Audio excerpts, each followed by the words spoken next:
So, ito na po guys. Tapos ko na po siyang balatan.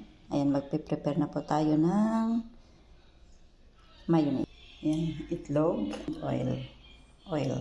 Lalagyan natin siya ng unting vinegar, tsaka unting salt. So, ito na po siya guys. Kailangan ko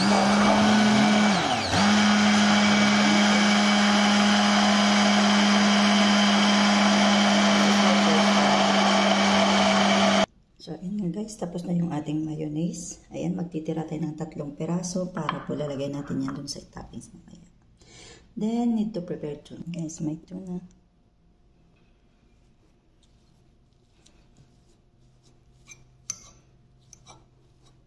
So, ayan na nga po guys, nadurog na natin siya. So, lalagyan na natin siya ng tuna.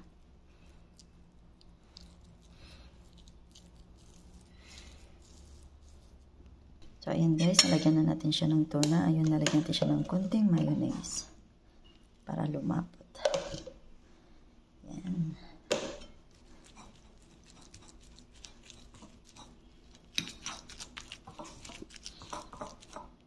So, ito na nga siya guys. Tapos na. Ngayon, kailangan natin siyang ilagay sa ibabaw.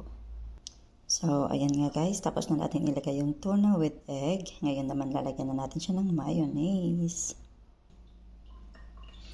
Ito guys.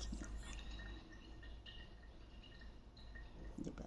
So, ayan na nga po guys. Coated na po siya ng mayonnaise. Ngayon, gagadgaran na po natin siya dun sa natitirang itlog. Ayan na guys.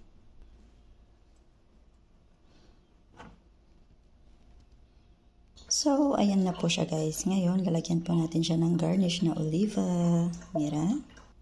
Charan! Nakatapos na rin ako. Yan po ang paborito po nilang gawin at babaonin po nila sa barko o yate. Ayan, ang yummy, yummy, yummy.